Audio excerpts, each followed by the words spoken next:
Here's another idea. Jason Fiddler is the chairperson of the KwaZulu-Natal Gay and Lesbian Tourism Association. Jason, a very good morning to you. This is really fascinating to me. You've come up with a Pink Rand themed tour, if you will. Tell us more about it. Good morning, Bongani. Good morning, 702 and Cape Talk listeners. It's actually a pleasure to be on this radio station, even though I'm talking from a very hot and humid Durbs. Our association is primarily in existence to promote KZN as a welcoming and inclusive destination to LGBTQ plus travelers. And the thing is, the acronym has been spun around to the point that people don't appreciate the majority of travelers being gay and lesbian are people who are looking for destinations where they can truly feel welcome and not experience some degree of homophobia or some degree of uncomfortable experience, which is it's a fairly common trend the world over, trying to overcome that particular concern.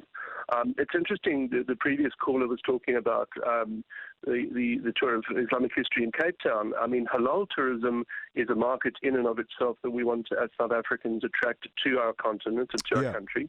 And we are saying that pink tourism or LGBTQ plus tourism is something that we would also see attracted to South Africa. And before I talk about KZN, I want to say that I believe very strongly that the LGBTQ market is going to be quite important in terms of South Africa's tourism recovery plan. If we see the numbers that we have been seeing in terms of research during lockdown that was done by the global body that we're a part of, the IGLTA, and we were seeing that over 70% of the respondents were saying they plan to take a vacation before the end of the year. So in spite of the darkest days of the pandemic last year, and even again this year, the respondents are saying we want to travel, we're itching to travel. And what's most important for us is around 26% said that they were prepared to take a long-haul flight of 6 hours or more. And of course, South Africa is a long-haul destination. And we know that a lot of travelers are very brand loyal, destination loyal, so they don't want to change their plans because of the pandemic. Jason, now, for South Africans, I think it's also important that the domestic traveler doesn't change their plans either, in spite of what we're going through. And that's the focus of our conversation this morning. The internationals are not coming. So talk to me about what would be on offer for the pink tourist in KZN or elsewhere. Well, I think it's important for people to understand that a gay and lesbian traveler is not necessarily asking for an incredibly unique product that has to be completely suited to them. They're merely asking for a product that is welcoming and inclusive. So a lot of destinations seem to presume that the market is only about high-end or luxury travel and packaged in a specific way.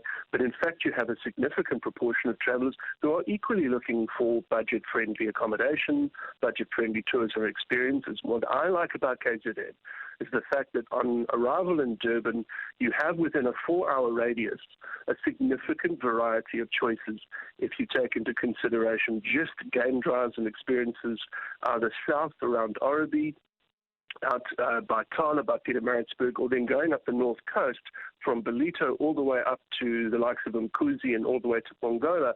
There's such a variety for the bush-loving traveler to go to. And in terms of variety of accommodation specs, again, KZN is pulling its own weight.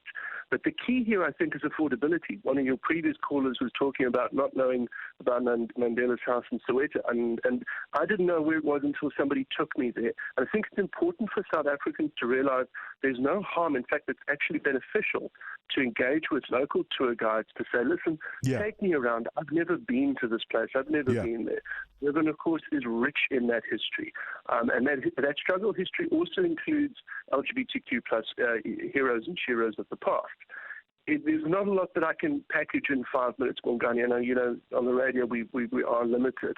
But the key that I want to make and put across is that KwaZulu-Natal is fundamentally a welcoming and inclusive place. Yes, there is the conservatism of our communities, but at the same time, we have proven this time and again of our warm smiles and our welcoming attitudes have been noted upon by the internationals who come here, because obviously they don't know us, they just know what they experience.